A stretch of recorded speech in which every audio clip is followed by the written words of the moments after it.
सभी को नमस्कार। यह नंबर सिस्टम चैप्टर के क्लासिफिकेशन ऑफ नंबर्स टॉपिक का लास्ट वीडियो है। इसमें पढ़ाने की प्रक्रिया थोड़ी कम की जाएगी क्योंकि जितने टॉपिक्स पढ़ाने थे लगभग मैंने कंप्लीट कर दिए।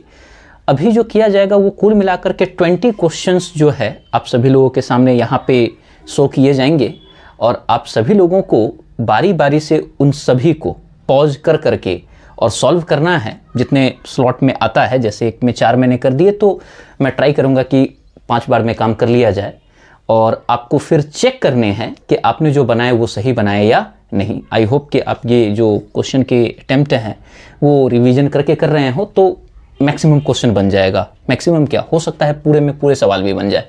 तो चलिए काम स्टार्ट करते हैं। वैसे मैं एक और नोटिस दे दूं कि एक छोटा सा टॉपिक बचा हुआ है जिसको कंप्लीट करने में करीब करीब 4 से 5 मिनट का समय लगेगा। तो क्वेश्चन को लगाने के पश्चात लास्ट में उस टॉपिक पर हम लोग बात कर लेंगे।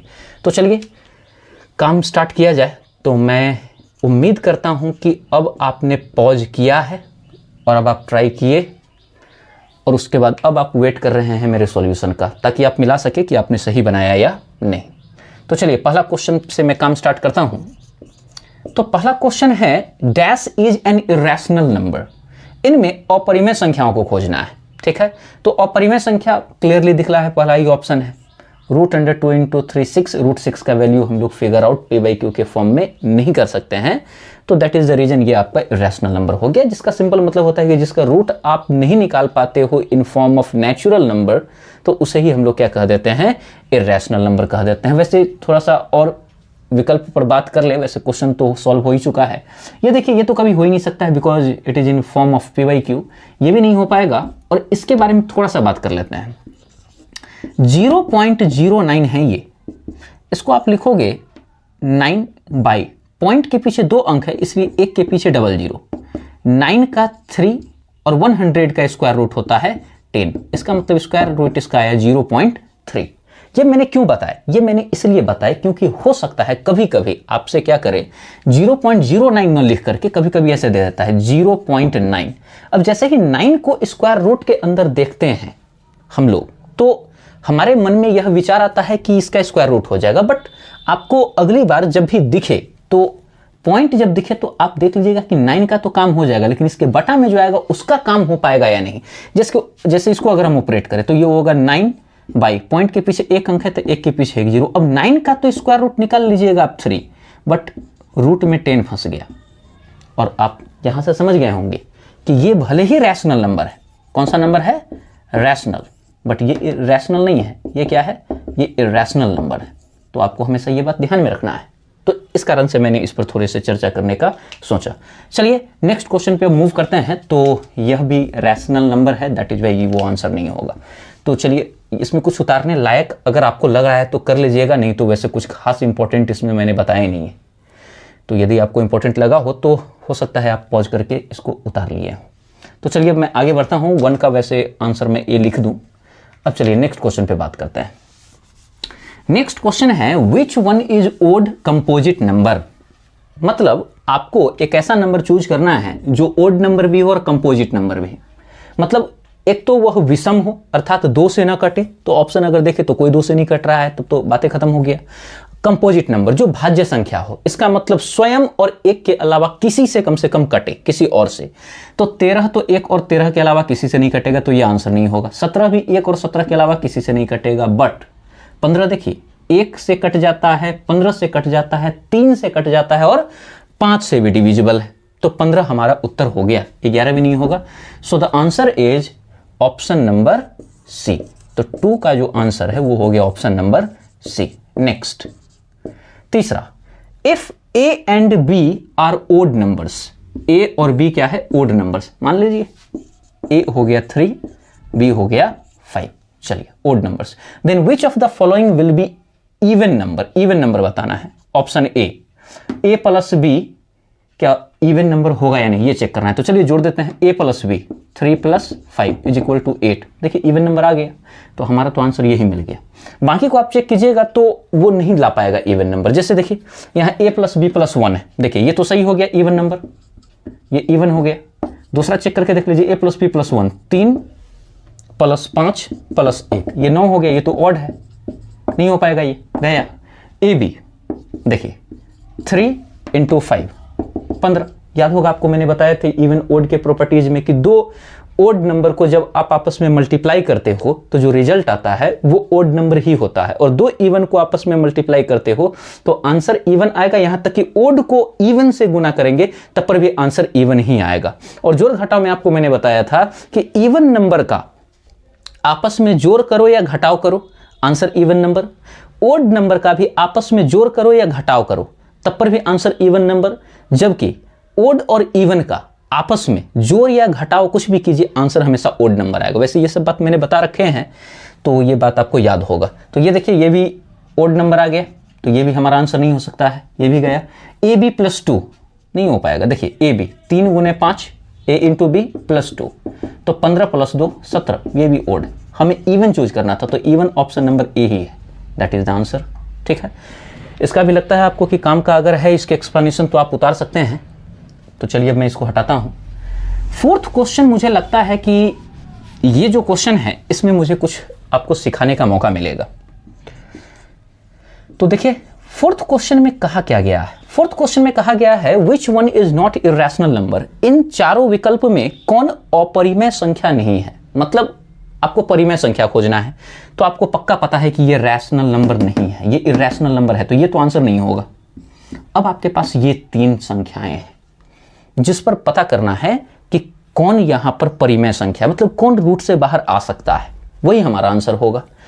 तो अब आपके दिमाग में आएगा कि सर ये थोड़ा लेंदी हो गया, अब इसका तो स्क्वायर रूट निकालना होगा। नहीं, उतना करना पड़ता है नहीं, यदि आप एक बात को ध्यान में रखें, और वो ये कि 1 से लेकर के 10 तक का स्क्वायर अगर आपको याद है और साथ में आप उसके यूनिट डिजिट को भी ध्यान में रखे हुए हैं, तो आपका काम काफी आसान हो जाएगा। जैसे कि देखिए जितने भी संख्या के स्क्वायर हैं, ये सब स्क्वायर हैं, उनके यदि आप यूनिट डिजिट देखें तो क्या क्या यूनिट डिजिट पॉसिबल है। तो देखिए जितने भी स्क्वायर आते हैं उसके यूनिट डिजिट या तो 1 होते हैं, नहीं तो 4 होते हैं, नहीं तो 9 होते हैं, ये 9 है, नहीं तो 6 होते हैं, नहीं तो 5 होते हैं, और उसके बाद 0 होते हैं। इनके अलावा आपको यूनिट डिजिट कुछ और मिलने वाला नहीं है। इसका मतलब जिनके भी यूनिट डिजिट में ये सब के अलावा कुछ भी आया वो तो रूट से बाहर नहीं निकल पाएगा, क्योंकि जो स्क्वायर्स हैं उनके यूनिट डिजिट में यही होने चाहिए। तो इनमें से वही ना रूट से बाहर आ पाएगा जो किसी संख्या का स्क्वायर होगा।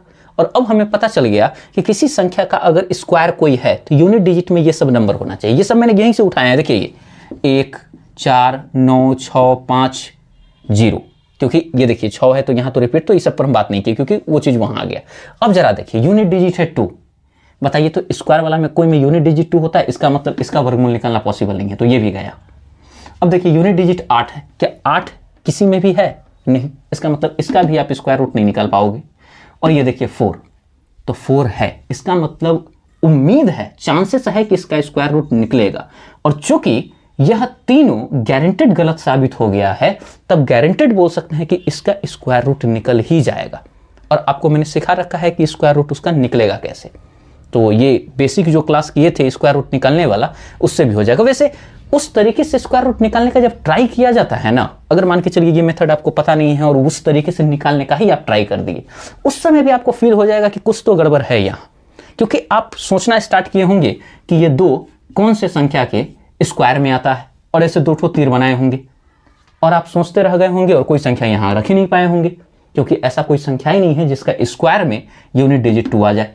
इस कारण से ये फेल हो गया होगा, ये भी उसी तरीके से फेल होगा। यहाँ पे कैरो बनाइएगा, एक कैरो यहाँ, ये उम्मीद से कि 2 संख्या यहाँ लिखेंगी और आपको पता चलेगा कि एक भी नहीं सोच पा रहे हैं, क्योंकि कोई संख्या है ही नहीं जिसका स्क्वायर करके उसका यूनिट डिजिट में 8 ले आए। तो उस तरीके से भी ये दोनों फेल हो गया होगा और ये पास हुआ होगा और ये आंसर हो जाएगा। तो आई होप कि ये जो चारों सवाल है ये आप बना पाए होंगे, और यदि किसी भी कारण से कोई सवाल अगर नहीं बना हो तो मेरे जो एक्सप्लेनेशन है वो आपके काम आया होगा। तो अब इसको स्क्रीनशॉट करके एक बार आप लोग नोट डाउन कर ले, फिर मैं आगे बात करता हूँ। अब इन क्वेश्चन पे बात करते हैं। तो इन क्वेश्चन को भी अब आप लोग पॉज कीजिए और सॉल्व करने का ट्राई कीजिए, और उसके बाद मैं इसका सॉल्यूशन आपको प्रोवाइड कराता हूँ, जिससे आप मिला लीजिएगा कि आपने कितने क्वेश्चन सही किए। तो चलिए, आई होप कि आपने ट्राई किया हो। तो चलिए पहला क्वेश्चन से मैं बात करता हूँ, जो फिफ्थ है इस जगह पर प्रोजेक्टेड। देखिए, विच वन इज को प्राइम नंबर। इन चारों विकल्प में को प्राइम नंबर आपको चूज करने हैं। तो को प्राइम नंबर के बारे में मैंने आपको क्या बताया था, जिनका कॉमन फैक्टर केवल 1 प्राप्त हो। जिनका कॉमन फैक्टर केवल क्या प्राप्त हो, 1। टेक्निकल डेफिनेशन ये होता है कि वे दो नंबर जिनका HCF 1 प्राप्त हो। चूंकि HCF और LCM मैंने पढ़ाया नहीं है फिलहाल, इसी कारण से वो टर्म मैं अभी इस्तेमाल करना चाह नहीं रहा हूं, ठीक है। तो इसके मैंने एक तरीके बताए थे आपको कि जो आपको ब्रैकेट में वैल्यू दिया है उसको और शॉर्ट आप कर सकते हो रेशियो फॉर्म में, तो वो फिर को प्राइम नंबर नहीं कहला पाएगा। जैसे कि देखिए 12 और 7 है, तो इसका तो कुछ हो नहीं पा रहा है, तो सिंपली है, यही हो गया आंसर, 12 और 7। ये 1 और 12 से कटता है, 1 और 7 से, तो 5 का A कंप्लीट।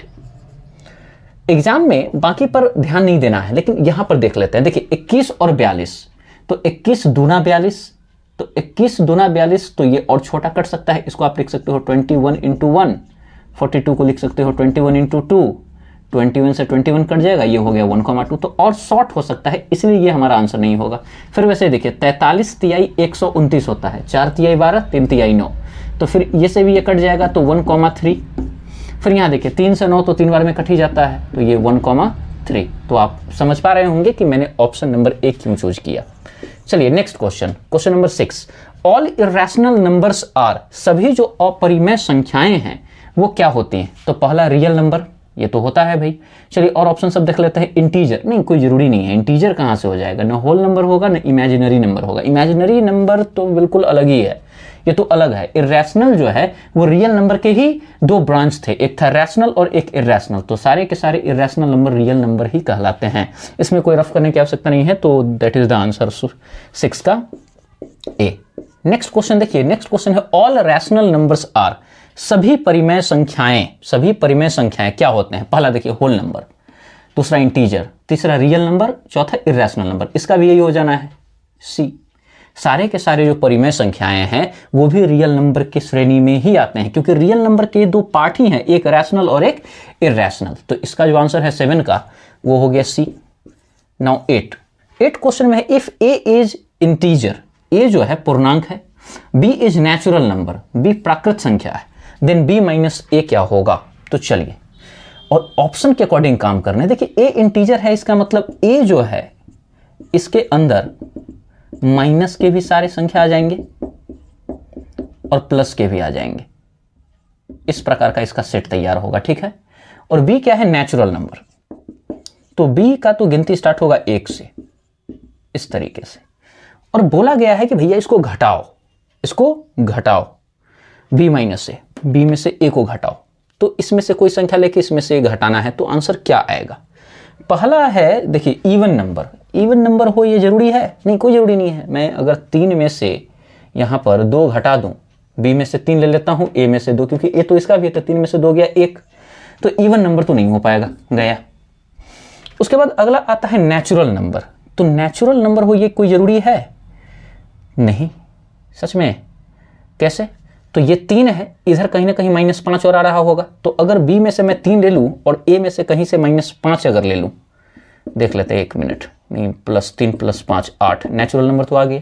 तो नेचुरल नंबर आने के चांसेस हैं, लेकिन एक बात ध्यान दीजिए, अगर 0 भी आ सकता है ना, तो होल नंबर में टिक लगाना ज़्यादा फायदेमंद होगा, क्योंकि इस होल नंबर में वो सारे अवयव है जो नेचुरल नंबर में है। तो अब दिमाग लगाइए कि क्या 0 आ सकता है क्या। 0, वी नीड 0 आ सकता है। देखिए यहाँ से 2 उठा लीजिए B से, और A से भी यहाँ से 2 उठा लीजिए, 2 - 2 = 0। इसका मतलब सारे नेचुरल नंबर तो आ ही सकते हैं, साथ में 0 भी आ सकता है। तो 0 और नेचुरल नंबर दोनों अगर मिल गया, नल नंबर का मतलब 0 होता है, तो नेचुरल नंबर और नल नंबर, नल का मतलब नथिंग, तो 0, तो ये दोनों आ सकता है। इसका आंसर जो इसका है ऑप्शन नंबर A हो जाएगा। तो 8 का ऑप्शन नंबर A। अगर इसके एक्सप्लेनेशन नहीं समझ में आया हो तो थोड़ा सा बैक करके आप देख लीजिएगा, इसी तरीके से इसको बनाना था।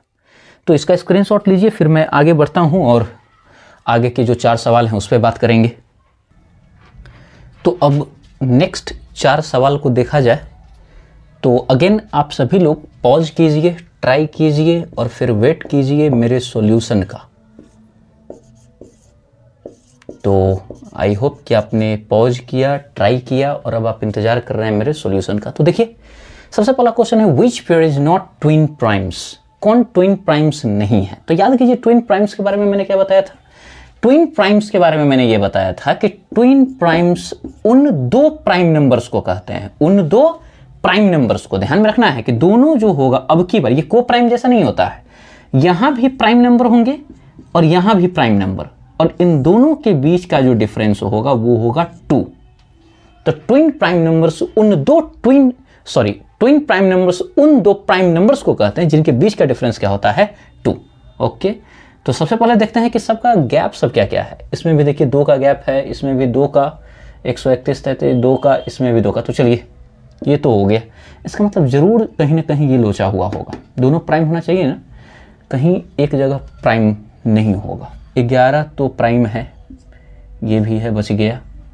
71 73 बच गया। 131 3 से कटता है क्या, देखिए 3 1 4 1 5 नहीं कटेगा। 133 19 सत्ते 133, ये देखिए 19 से कट जाता है ये। 133 19 7 जा होता है, तो ये चूंकि प्राइम नंबर ही नहीं है इसीलिए ये आपका उत्तर हो गया, ये काम खराब कर दिया। तो इसी कारण से ये ट्विन प्राइम नंबर्स नहीं होंगे, फिर ये दोनों फिर कटने वाला नहीं है। तो हमारा आंसर होगा 9 का सी। चलिए 10 पर बात करते हैं। तो 10 में क्या, विच one is not irrational number, कौन इरैशनल नंबर नहीं है, मतलब कौन परिमेय संख्या है, ये पूछा जा रहा है। आई थिंक क्वेश्चन थोड़ा सा गड़बड़ हो गया, देखिएगा विच one is not a rational number पूछना चाहिए था यहाँ, विच one is not rational number. Okay, तो इसका आंसर होता है पाई, इसका आंसर क्या होगा पाई, क्योंकि देखिए हो सकता है आप लॉजिक लगा कि इसमें टिक लगा दियो, लेकिन नहीं, ये बात नहीं हो पाए, 1728 का घनमूल निकला जा सकता है। तो ये आपका जो है पाई होगा जो कि रैशनल नंबर नहीं है। और 2.48 आपको पता है, इसको पी बाई क्यू के फॉर्म में हम लोग लिख सकते हैं, तो ये भी रैशनल नंबर है। 3.14 ये भी रैशनल नंबर, इसको 314 बटा में 100 लिख सकते हैं। 1728 का घनमूल निकाला जा सकता है, दैट इज द रीजन कि ये जो आपका है ये रैशनल नंबर कहला जाएगा। 1728 का घनमूल वैसे होता है क्या, एक बार निकाला जाए क्या, ट्राई करते हैं। चलिए इसी बहाने आपका रिवीजन हो जाएगा क्यूब रूट निकालने वाला।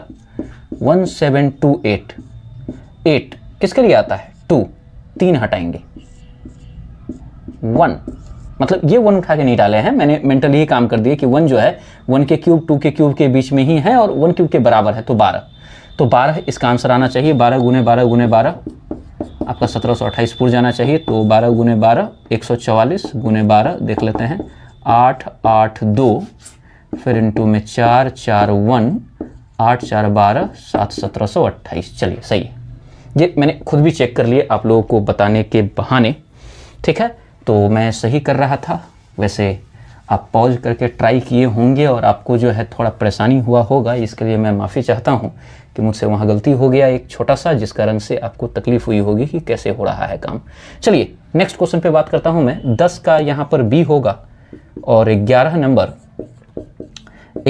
सवाल देखिए। 11 नंबर सवाल क्या है, इन अ प्राइम नंबर अभाज्य संख्या में, यहाँ पर सही ऑप्शन चूज करना है अभाज्य संख्या के लिए। There are more than 2 factors, no it is wrong, क्योंकि तब तो वो कंपोजिट नंबर हो जाएगा। डिवाइडेड बाई इटसेल्फ एंड 1, हाँ ये सही है, ये सही है। इट हैज नो डिवाइजर, ये क्या बात हो गई, खुद से और एक से तो कट ही जाता है ना। Is not a positive number, ये भी गलत बात है, तो इसका आंसर हो जाएगा 11 का बी। नेक्स्ट देखिए जाए 12 नंबर क्वेश्चन जो है वो क्या है, 0.6 के ऊपर रैकरिंग है और इसका पूछ रहा है पी बाई क्यू के फॉर्म में क्या हो। बहुत ईजी है ये, याद होगा आपको, 6 जैसे है वैसे ही उतार दीजिए और जितना पर रैकरिंग है, जितनी संख्या पर उतना संख्या में 9। अब इसको सिंप्लीफाई कर दीजिए, 6 को क्या लिख सकते हो आप 2 इंटू 3, 9 को लिख सकते हो 3 इंटू 3, 3 से 3 गया, आंसर इज 2/3। तो 2/3 कहीं ऑप्शन में है बी। तो आपका जो 12 है इसका जो ऑप्शन होगा वो होगा बी। तो चलिए इसका अगर लगता है स्क्रीनशॉट लेने लायक कुछ है तो स्क्रीनशॉट ले लीजिए। वैसे स्क्रीनशॉट लेना चाहिए क्योंकि वहाँ पे थोड़ा सा रॉन्ग हो गया था, तो ये सही आपके पास नोट्स होगा। चलिए, तो क्वेश्चन नंबर 13 से अब बात करते हैं। तो आप सभी लोग एक बार पॉज कर ले और उसके बाद फिर ट्राई करें, देन फिर यहाँ पर चेक कर ले कि आपने जो बनाया वो सही बनाया या नहीं। तो मैं मान के चलता हूँ कि आपने ट्राई किया और अब आप इंतजार कर रहे हैं कि आपने सही किया या नहीं। तो देखिए, सबसे पहला question, all natural number and zero are, सभी प्राकृत संख्या और शून्य को मिक्स कर देने से क्या बनता है? होल नंबर, पूर्ण संख्या। रियल नंबर भी कहला सकता है, बट हमें पता है कि रियल नंबर में इरेशनल नंबर भी शामिल होता है, तो फिर ये नहीं हो पाएगा। इंटीजर्स भी होता है, ये सब इंटीजर्स ही है, बट इंटीजर्स में माइनस वाले भी इंक्लूड होते हैं, तो फिर इसको भी हम लोग अप्रोप्रिएट नहीं करेंगे। और इररियल नंबर तो किसी केस में नहीं होगा, क्योंकि इररियल नंबर में तो रूट के अंदर नेगेटिव नंबर चाहिए। तो 13 का आंसर हो गया सी, 13 का आंसर सी। चलिए 14 पर बात करते हैं। 14 है the number which is neither prime nor composite is, वह संख्या जो न ही अभाज्य है और न ही भाज्य है। इसका तो आंसर हम लोगों को पता है, वो है ए। काफ़ी अच्छा डिस्कशन हुआ होगा जब मैंने इसको बताए होंगे। चलिए अगला है 3√16, ये क्या है भाई? तो √16 का वैल्यू 4, तो 3 × 4 12। अब 12 क्या है? कंपोजिट नंबर है, बिल्कुल है, भाज्य संख्या है ये। नेचुरल नंबर भी है, इवन नंबर भी है, ऑल ऑफ दिस। तो answer is all of this. 15 का डी। और अब आता है 16 क्या है? लार्जेस्ट 2 डिजिट प्राइम नंबर का दुगना into 2 plus of largest 3 digit prime number का क्रॉस 3 का वैल्यू बताना है। तो देखिए, वैसे ये मैं आपको बता दूं, मुझे ठीक से याद नहीं आ रहा है कि यह यूपीएससी के सी सेट में कौन से ईयर में पूछा गया था, बट ये पूछा हुआ सवाल है। और ये जो क्वेश्चन है ऐसे नहीं आया था, ये क्वेश्चन लैंग्वेज के फॉर्म में थे, कुछ इस प्रकार से कि the sum of twice of largest 2 digit prime number and largest 3 digit prime number will be equal to what, ऐसे करके क्वेश्चन था। तो बड़ा सिंपल है, बस जो सब कह रहा है वो सब करते चले जाइए। लार्जेस्ट 2 डिजिट प्राइम नंबर, तो लार्जेस्ट 2 डिजिट प्राइम नंबर क्या होता है? 97 होता है, और इसका ट्वाइस तो दुगना कर देना है। फिर उसके बाद क्या बोला गया है? लार्जेस्ट 3 डिजिट प्राइम नंबर, ये क्या होता है? 997, और इसका क्या गुना करना है? 3 गुना, और इसको ऐड कर देने हैं। तो चलिए ऐड करेंगे, पहले इसको गुना कीजिए। 7 दूना 14 का 4 हासिल 1, 9 दूना 18, तो 194 हो गया। उसके बाद इसका 3 गुना, 3 7 21 का 1 हासिल 2, 9 3 27 और 2 29 का 9 हासिल 2, 9 3 27 और फिर 2 29। ठीक है, आई होप सब सही चल रहा है। अब जोड़ दीजिए बस, 4 और 1 5, 9 4 13 का 3 हासिल 1 10 और 1 11 का 1 हासिल 1, 3 1 3 5। सही मैंने किए, सॉरी, ऐसे होगा। 4 और 1 5, 9 9 18 का 8 हासिल 1 10 और 1 11 और 3 3 1 8 5। दिख रहा है कहीं? है, ऑप्शन है। तो इसमें कुछ खास था नहीं, बस हमें करने ये थे कि जो कहा गया बस उसको पुट करी जाए। इसमें बस ये है ना कि आपको ये याद होना चाहिए एटलीस्ट कि हाँ, 2 अंकों की सबसे बड़ी जो है अभाज्य संख्या क्या होता है। अब जैसे कोई कहे 2 अंकों की सबसे छोटी अभाज्य संख्या क्या है, यदि आपसे कोई कहे कि 2 अंकों की सबसे छोटी अभाज्य संख्या क्या है, तो आपको पता होना चाहिए कि वो 11 है। वो क्या है? 11 है, 1 1 है, क्योंकि 10 जो है वो तो कट जाएगा, तो 10 के बाद अगला नंबर में 1 1 ही आता है। तो ये सब चीज़ें जो है आपको पता होनी चाहिए, तब जाकर के क्वेश्चन सॉल्व हो जाते हैं। तो चलिए इसका स्क्रीनशॉट लीजिए और फिर मैं आगे बढ़ता हूँ। तो इस क्वेश्चन को बनाने का ट्राई कीजिए, इसको पॉज करके, और उसके बाद देखिए कि क्या उसका आंसर होगा, और उसके बाद मिलाइए कि जो मैं यहाँ सॉल्यूशन प्रोवाइड करा रहा हूँ वो आपके आंसर से मैच कर रहा है या नहीं। तो सॉल्यूशन ऑफ क्वेश्चन नंबर 17। तो देखिए क्वेश्चन क्या है, let P, Q and R be specific integers. P, Q, R तीनों इंटीजर्स है, ठीक है। R is positive even, okay, R positive है और साथ में इवन है, मान लिया गया। P and Q are positive integer, positive odd integer. अच्छा, P भी है और Q भी है, और इसके लिए कहा गया कि ये पॉजिटिव तो है बट ओड है। चलिए ठीक है, which one can not be true, अच्छा, इस ऑप्शन में क्या ट्रू नहीं होगा? देखिए, इसके बनाने के दो तरीके हैं। एक तो ये कि यदि आपको प्रॉपर्टीज याद है नहीं तो आप अपना मन से पी क्यू आर कुछ मान लीजिए, उसको लेकर के चलिए। दूसरा तरीका है कि प्रॉपर्टीज से भी काम हो जाएगा। वो कैसे? तो देखिए, हमें इतना तो पता चल गया कि पी आपका ओड है और आर आपका इवन है, और मैंने आपको बताया था कि ओड में इवन को जोड़िए या ओड में इवन को घटाइए, आंसर ओड ही आएगा। तो आंसर क्या आएगा? ओड ही आएगा। तो यहां देखिए, पी में से आर घटाए हो तो आंसर तो ऑड आएगा। आंसर क्या आएगा? ऑड। क्या मैं सही बोल रहा हूं? पी में से ए, 5 में से 2 घटाएंगे 3 तो ऑड आएगा। और क्यू का मान क्या है? ऑड। तो ऑड अगर क्यू है और ये भी ऑड, तो ऑड इंटू ऑड ऑड होता है, तो ये तो सही हो गया।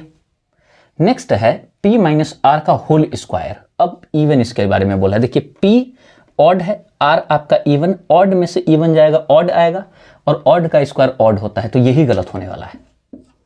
यही आपका जो रिलेशन है ये गलत होगा, मतलब हमारा सही जो विकल्प है वो ये है। ठीक है, एक तो तरीका ये हो गया चूज करने का। हो सकता है प्रॉपर्टीज पर प्रैक्टिस अगर ठीक से ना किए हो तो ये समझने में दिक्कत हुआ हो, तो कोई दिक्कत नहीं है। मैं क्या करता हूं ना, मैं वैल्यू ही मान लेता हूं। चलिए, आर मुझे इवन लेना है ना, तो मैं आर को इवन कोई भी संख्या एक 4 मान लेता हूं। पी और क्यू ऑड लेना है, तो चलिए पी मैं ले लेता हूं 3 और क्यू ले लेता हूं 5। देखिए, ये ऑड है और ये इवन। अब इस पर काम करके दिखाते हैं। क्यू का मान क्या है? 5, पी का मान 3, माइनस में आर का मान, माइनस प्लस को आप इग्नोर कर दीजिएगा, ठीक है ना। तो पी और आर घटाना है, तो चलिए ये सब मोड में मान के करके चलते हैं। तो 5 गुना 3 में से 4 गया -1 -5। अब माइनस को मैंने कहा इग्नोर करना है। 5 ये एक विषम संख्या है, विषम है, तो इसका मतलब पहला विकल्प तो सही साबित हो गया। अब दूसरा देखिए, p माइनस आर का होल स्क्वायर। तब p आपका है 3 और r आपका 4, तो 3 में से 4। देखिए, p माइनस आर का होल स्क्वायर, 3 में से 4 गया -1 का स्क्वायर 1। अब ये बताइए, ये ऑड है या इवन? ऑड है। ये क्या है? ऑड। और यहाँ क्या लिखा हुआ है? इवन। इसका मतलब ये रिलेशन गलत है, और हमें तो गलत ही तो खोजना था, तो इसलिए ऑप्शन नंबर बी हो जाएगा। तो दो तरीके हैं, एक तो आप इस पर लगा दीजिए और दूसरा प्रॉपर्टीज से भी काम हो जाता है। वैसे मैं आपको बता दूं कि यही मेथड ज्यादा बेहतर है। प्रॉपर्टीज पर बनाने में जो है ना, कंफ्यूजन ज्यादा होता है, क्योंकि लिखना कम, दिमाग में ज्यादा काम करना पड़ता है, और उसमें दिक्कत यह है कि टेंशन वाला जो माहौल है उसमें फिर वो चीज़ काम हो नहीं पाएगा।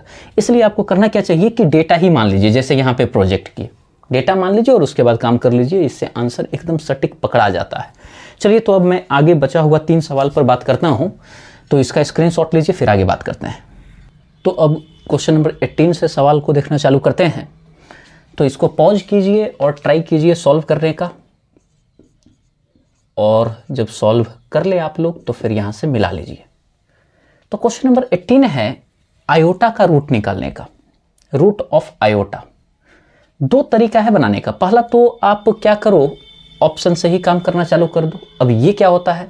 ये होता है कि बारी बारी से इसको एक दूसरे के बराबर मानो। जैसे एक तरीका ये हो सकता है कि रूट आयोटा और इसको बराबर कर लो, आयोटा का पावर 4 और 1/2। आपको पता है कि रूट का मतलब पावर 1/2 होता है, और ये आयोटा का पावर 4 और यहाँ 1/2 ऑलरेडी है, ये से ये गया। तो आयोटा बराबर क्या आयोटा का पावर 4 होता है? तो आप कहिएगा नहीं, इसका मतलब ऑप्शन ए गलत हो गया, ये गया।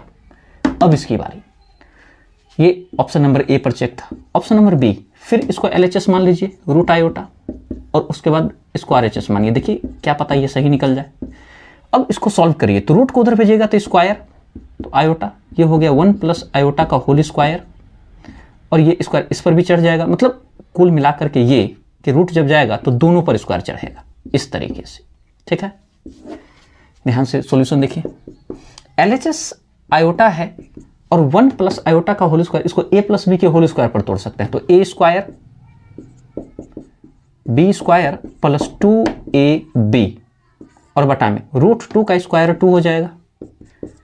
आयोटा 1 का स्क्वायर 1, आयोटा स्क्वायर होता है -1, अब प्लस 2 इंटू 1 इंटू आयोटा हो जाएगा 2 आयोटा, अब बटा में 2, 1 और -1 कट गया, तो ये हो गया आयोटा बराबर ये 2 आयोटा और बटा में 2, 2 से 2 गया, आयोटा बराबर आयोटा। देखिए LHS RHS बराबर हो गया।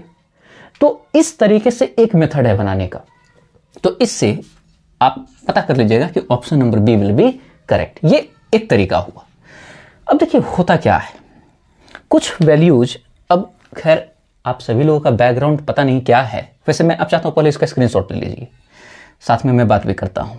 मुझे जानकारी नहीं है कि आप लोगों की बैकग्राउंड क्या है, बट जो टेक्निकल मैथमेटिक्स पर पकड़ ठीक ठाक किए हुए रहते हैं उनको बहुत सारा डेटा पहले से पता होता है, ठीक है।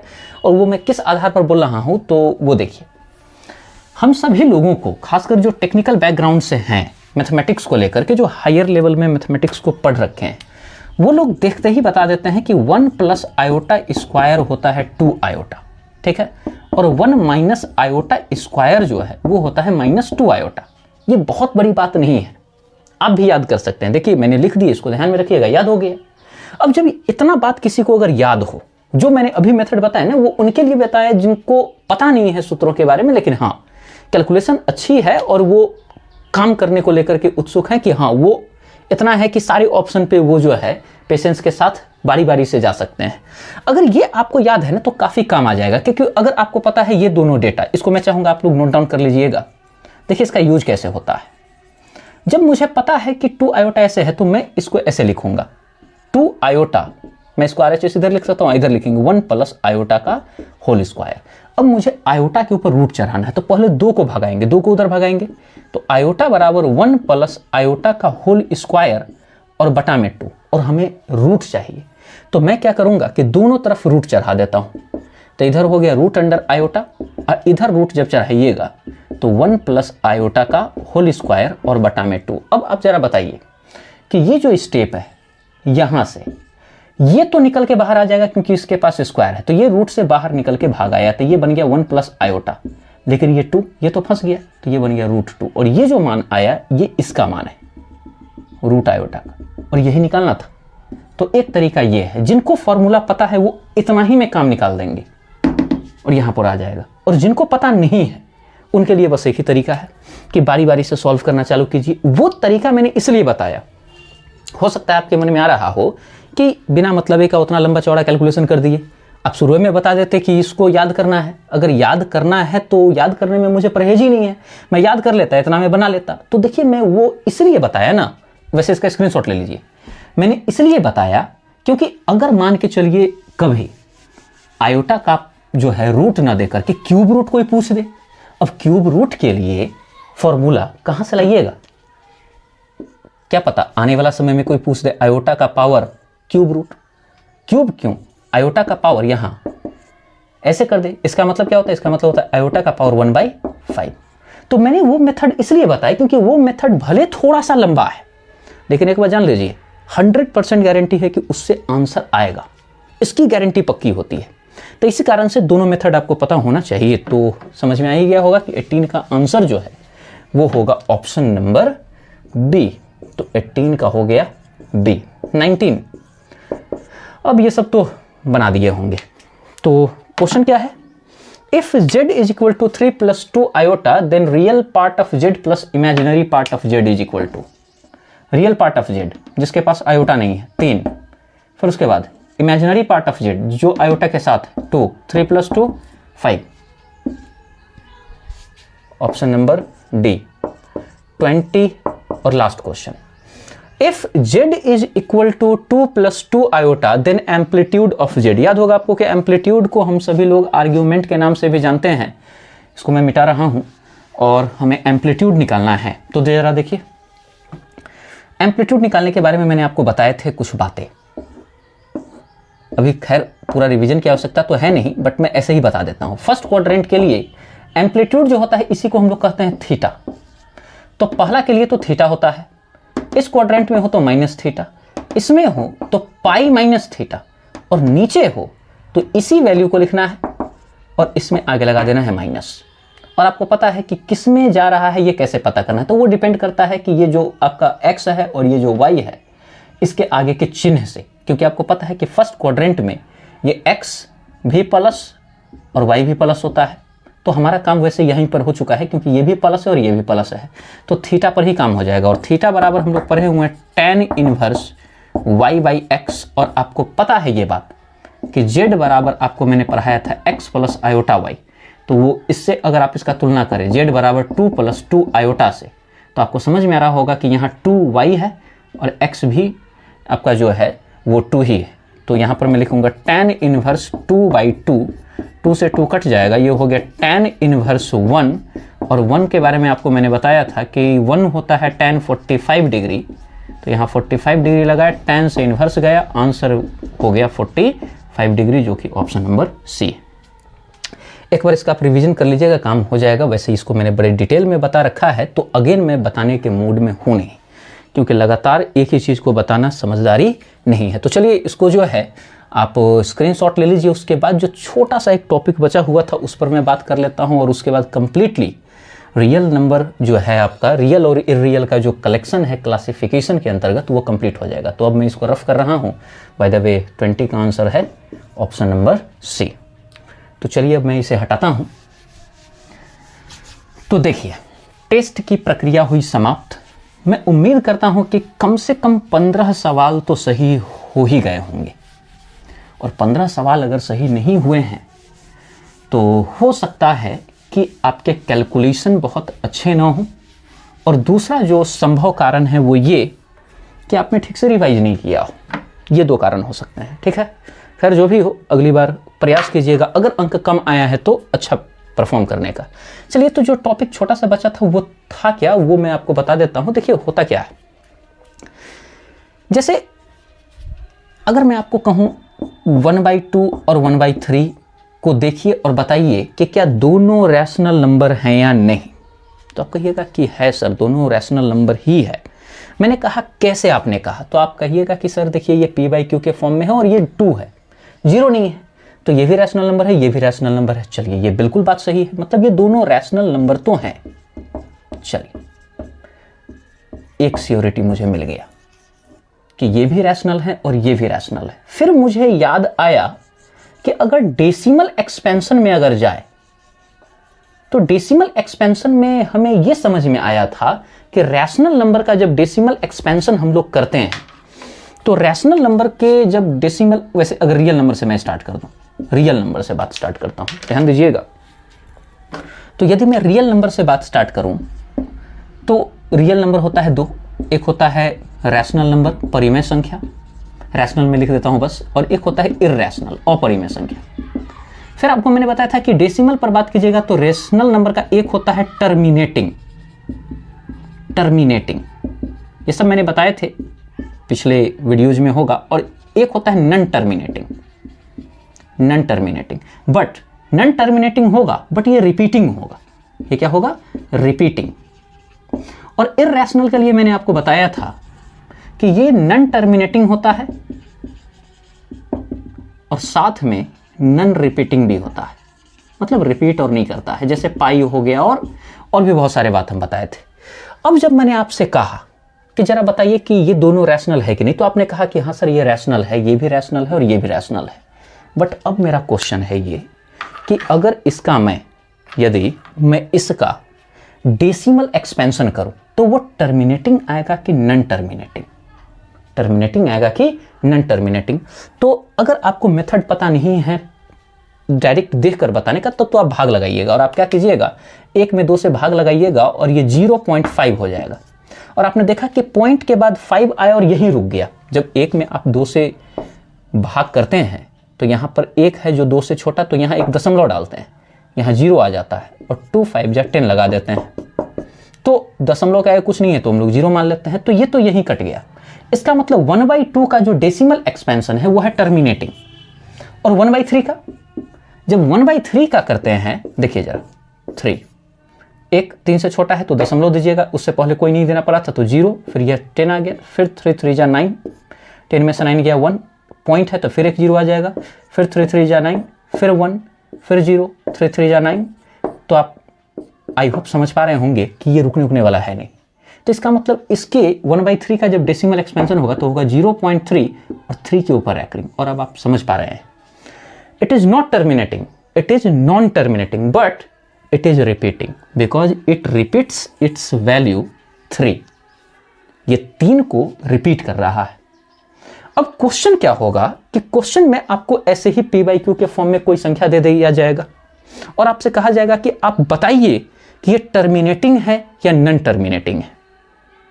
ऐसे ही अब आपके दिमाग में आएगा कि चलिए सर एक बात तो हो गया इन दोनों के लिए, क्या इसके लिए ऐसा कुछ है क्या? ऐसा हो सकता है कि कोई संख्या हो जो कि पी बाई क्यू के फॉर्म में हो और उसका जब एक्सपेंशन किए, डेसिमल एक्सपेंशन जब भाग करके दशमलव वाला आए तो वो इसमें चला गया। तो इसका आंसर है नहीं। आपके तरफ से क्वेश्चन आएगा क्यों नहीं? क्योंकि इसके लिए भी तो पी बाई क्यू मिला, इसके लिए भी मिला, तो इसके लिए क्यों नहीं? क्योंकि यह है इरेशनल नंबर और इसका डिफिनीशन ही ये होने नहीं देगा, क्योंकि इरेशनल बोलता ही है कि इसको पी बाई क्यू के फॉर्म में लिख नहीं सकते हैं। क्योंकि अगर सोचिए इसका पी बाई क्यू पॉसिबल होता तो जिस प्रकार इसका मैंने आपको सिखाया था पी बाई क्यू के फॉर्म में लिखने का, याद कीजिए पिछला दिन मैंने आपको बताया था कि जैसे अगर कोई कहे 0.2 के ऊपर रैकरिंग है, इसका पी बाई क्यू बताओ, तो जिस पर रैकरिंग है वो लिख दो और जितना संख्या पर रैकरिंग है उतने संख्या में 9 लिख दो।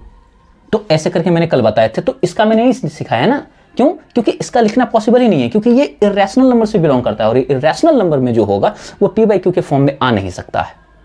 तो आपको मैं ये सिखाने वाला हूं कि कोई भी संख्या अगर पी बाई क्यू के फॉर्म में हो तो हम लोग कैसे बताएंगे उन्हें केवल देख करके, ऐसे क्लासिकल मेथड से भाग बिना किए कि वो टर्मिनेटिंग होगा या नॉन टर्मिनेटिंग। तो यही हमारा टॉपिक है। तो चलिए मैं अब सिखाना चालू करता हूं। वैसे ये रफ बातें हैं, ये आप चाहे तो स्क्रीनशॉट ले भी सकते हैं और यदि इच्छा नहीं है तो नहीं भी ले सकते हैं, क्योंकि लगभग बातें बताए गए हैं। तो चलिए अब मैं इसको मिटाता हूं। तो कैसे पता करें कि कोई जो संख्या है वो पी बाई क्यू के फॉर्म में है, तो उसका डेसिमल एक्सपेंशन टर्मिनेटिंग आएगा या नॉन टर्मिनेटिंग? तो एक सिंपल सा रूल याद कर लीजिए नोट में। अगर कोई संख्या पी बाई क्यू के फॉर्म में हो, कौन से फॉर्म में है? पी बाई क्यू के फॉर्म में, तो आपको करना क्या है? इस क्यू का प्राइम फैक्टराइजेशन करना है। प्राइम फैक्टराइजेशन, इसको हिंदी में कहते हैं अभाज्य गुणनखंड। और अभाज्य गुणनखंड जब आप करेंगे तो यदि q का जो मान है वो 2 के पावर m इंटू में 5 के पावर n के रूप में प्राप्त हुआ और 2 और 5 के अलावा कोई नहीं है, इसका मतलब कि इसका जो डेसिमल एक्सपेंशन होगा वो होगा टर्मिनेटिंग। वो क्या होगा? टर्मिनेटिंग। और यदि कोई संख्या पी बाई क्यू के फॉर्म में है और क्यू का नीचे वाला का, मैं नीचे वाला का पी के बारे में बात भी मैं नहीं कर रहा हूं, इसका जब आप प्राइम फैक्टराइजेशन किए अभाज्य गुणनखंड और जब उसको लिखे तो वो जो आया वो 2 के पावर m और 5 के पावर n के फॉर्म में नहीं आया। इसके अलावा कोई और संख्या आ गया, इसके अलावा कोई और संख्या आ गया या कोई दूसरा संख्या आया, लेकिन 2 और 5 आया ही नहीं। वैसे 2 और 5 के अलावा कोई आ गया, अगर इसके बराबर नहीं आया, इक्वलिटी हम काट दी, तो अब ये हो जाएगा नॉन टर्मिनेटिंग। मैं एग्जांपल दूंगा, थोड़ा सा आप लोग पेशेंस रखिए। नॉन टर्मिनेटिंग, और नॉन टर्मिनेटिंग में कौन सा? रिपीटिंग के नॉन रिपीटिंग? तो आपको बोलना है रिपीटिंग, क्योंकि नॉन रिपीटिंग के लिए तो कोई उपाय ही नहीं है। अब देखिए मैं एग्जांपल देता हूं। अब जैसे इसका एग्जांपल है, यदि मुझसे कोई कहे कि 8 बटा में 20 है, इसका जो टर्मिनेट करेंगे सब, जब इसका डेसिमल फॉर्म लिखेंगे तो ये टर्मिनेटिंग होगा या नहीं? किस में जाएगा? ये टर्मिनेटिंग में जाएगा या नॉन टर्मिनेटिंग में जाएगा? This is the question. ठीक है, तो 8 बटा 20 है, तो मैंने क्या किया कि 20 का अभाज्य गुणनखंड किए। तो मैं ऐसे भी मेंटली कर सकता हूं, आप भी कर सकते हैं। 20 को लिख सकते हैं 4 गुने 5 और 4 को लिख सकते हो 2 गुने 2। अब 5 के लिए 5। अगर आप ध्यान दें तो ये कैसे लिख सकते हो आप? 2 का पावर 2 और 5 का पावर 1। अगर आप देखें तो इसका शकल इससे मैच कर रहा है, जिसमें m के जगह पर 2 है, n के जगह पर 1 है। तो ये जो है इस फॉर्म में आ गया। इसका मतलब ये पक्की बात है कि इसका जो एक्सपेंशन होगा वो कैसा होगा? टर्मिनेटिंग। ये क्लियर हो गया। तो अब अगर मुझसे कोई कहे कि 8 बटा 20 क्या है, इसका डेसिमल फॉर्म टर्मिनेटिंग आएगा कि नॉन टर्मिनेटिंग, तो क्या कहेंगे? टर्मिनेटिंग। क्या आएगा? टर्मिनेटिंग। ये बात क्लियर हो गया। नेक्स्ट जो बात है इसके लिए मैं करके दिखाता हूं। जैसे कि मान के चलिए कि मुझसे कोई कह दिया कि 7 बटा में 6, इसके बारे में, इसका जो डेसिमल एक्सपेंशन है वो टर्मिनेटिंग आएगा कि नॉन टर्मिनेटिंग? तो मैंने अगेन 6 का अभाज्य गुणनखंड किया, तो 6 को लिखिएगा 2 गुने 3। अब देखिए ये हो गया गड़बड़। अब 3 को आना था नहीं, क्योंकि हमें चाहिए 2 और 5। तो यदि आप देखिए कि 2 गुने जो 3 है वो 2 के पावर m और 5 के पावर n के बराबर नहीं हुआ, क्योंकि यहाँ 3 है, यहाँ 3 नहीं है। इसका मतलब ये किस में चला जाएगा? नॉन टर्मिनेटिंग में। मतलब जब आप इसका भाग कीजिएगा ना, तो आपको आंसर जो है कहीं फिक्स पॉइंट पे जाके कटने वाला नहीं है, ये रिपीट करते चला जाएगा। ये क्या करते चला जाएगा? रिपीट करते चला जाएगा। तो आई होप आपको ये बात समझ में आया हो। मैं एक दो क्वेश्चन कर दूंगा जिससे कि आपको और अच्छे से समझ में आ जाए, बट मैंने जिस तरीके से समझाए उम्मीद है कि आपको समझ में आया हो। एक और मैं चाहता हूँ एग्जाम्पल दे ही दूँ। चलिए एक और करके देखते हैं। जैसे मान के चलिए कि मुझसे किसी ने कहा 3/60, इस पर बात किया जाए, तो मैं 60 का अभाज्य गुणनखंड निकालता हूँ। तो ये आपका होता है 12 × 60, तो 12 × 5, तो 12 को मैं लिख सकता हूँ 3 × 4, तो 3 × 4 12 × 5 60, तो ये हो गया 3। 4 को लिख सकते हैं 2 का पावर 2 और ये हो गया 5 का पावर 1। अब यदि आप देखें तो 2 और 5 तो आया, लेकिन इसके साथ 3 भी आ गया और 3 को आना नहीं था। इसका मतलब ये 3/60 है, ये टर्मिनेटिंग के इधर नहीं, बल्कि ये भी किधर चला जाएगा? नॉन टर्मिनेटिंग की तरफ। आप हमेशा ध्यान में रखना, जो आना चाहिए वो या तो 2 आना चाहिए केवल, नहीं तो 5, उसके अलावा कुछ नहीं, उसके अलावा कुछ नहीं। हमेशा ध्यान में रखना है, हमेशा इस बात को ध्यान में रखना है। तो आई होप कि आपको ये बात समझ में आया होगा। अगर नहीं तो थोड़ा सा बैक करके जाइए और देखिए और आपको ये समझ में आएगा। अब मैं इसका एक समरी आपको प्रोवाइड कराता हूँ, जिससे कि बहुत अच्छे तरीके से आपको चीज़ें जो है साफ सुथरे ढंग से दिखेगा। तो आई होप कि आपने इसका स्क्रीनशॉट ले लिया हो, और नहीं लिया है तो आप तुरंत अब स्क्रीनशॉट लीजिए, क्योंकि मैं इसे मिटाने वाला हूँ। तो देखिए, अब मैं बात करता हूँ इसके संक्षिप्तीकरण पर। शॉर्ट में मैं आपके सामने ये प्रस्तुत करता हूं और उतना बात ध्यान में रखिएगा। देखिए, बस टर्मिनेटिंग के लिए याद रखिए, हो गया फॉर टर्मिनेटिंग, फॉर टर्मिनेटिंग। ये कंडीशन को फॉलो किया तो टर्मिनेटिंग है, और नहीं किया तो नॉन टर्मिनेटिंग है। That's it. तो देखिए, इसके लिए पहला P/Q में Q या तो केवल 2 होगा, 2 का पावर आ जाएगा m, केवल 2, या तो केवल 5 का पावर n कर दिए मैंने, या दोनों रहेगा 2 का पावर m और इंटू में 5 का पावर n। आपके दिमाग में आएगा कि सर फिर आप यहां पर अजीब सा काम कर दिए, यहां पर ये तो सही चल रहा था, अब ये सब क्या लिख दिए? ये ऐसा तो बात नहीं हुआ था पहले कि 2 अकेले भी आएगा तो होगा। देखिए, बात कुछ ऐसा, ये अकेले आया है नहीं, यहाँ 5 है, तो क्या है भाई 5? तो देखिए 2 का पावर m और 5 अगर नहीं है तो 5 का पावर आप 0 तो लिख सकते हो ना भाई, क्योंकि किसी भी संख्या का पावर 0 करिएगा तो वैल्यू 1 आ जाएगा। इसके लिए भी आप लिख सकते हो 2 का पावर 0 इंटू में 5 का पावर n लिख सकते हैं, और ये तो है ही 2 का पावर m और n, तो इसमें तो कोई दिक्कत ही नहीं है, 5 का पावर n। तो ये सब इसी फॉर्म में है। इसके अलावा 2 और 5 के अलावा कोई और नहीं आना चाहिए। यदि कोई आ गया तो फिर वो टर्मिनेटिंग नहीं होगा, तब वो किस में चला जाएगा? Non terminating. तो ये शॉर्ट फॉर्म है, इसको ध्यान में रखिएगा। एक और बात मैं आपको बता देता हूं, आप केवल और केवल इन डेटा से केवल यही नहीं बता सकते हैं कि टर्मिनेटिंग होगा या नहीं, साथ में आप ये भी बता सकते हैं कि पॉइंट के कितने अंक के बाद आंसर टर्मिनेट कर जाएगा, आंसर टर्मिनेट कर जाएगा। तो ये बात भी जो है इन डेटा को देख करके बताया जा सकता है। और वो कैसे, वो जस्ट अभी मैं सिखाता हूं। पहले आप इसका स्क्रीनशॉट लीजिए, फिर बात करते हैं। अब हम सभी लोग इस चीज पर बात करते हैं कि टर्मिनेटिंग और नॉन टर्मिनेटिंग को फिगर आउट करने के बाद ये कैसे बताई जा सकती है कि अगर कोई टर्मिनेट करेगा तो पॉइंट के कितने अंक के बाद जाके टर्मिनेट करेगा। ठीक है, तो देखिए इसके लिए एक शॉर्ट जो है यहाँ पर एक्सप्लेनेशन है, तो इस पर ध्यान दीजिए। टर्मिनेटिंग के केस में ये 3 फॉर्म प्राप्त होते हैं, या तो p के बटा में 2 के पावर m होगा, नहीं तो p के बटा में 5 का पावर n होगा, नहीं तो p के बटा में 2 पर m 5 पर n होगा, जैसे मैंने अभी समझाया।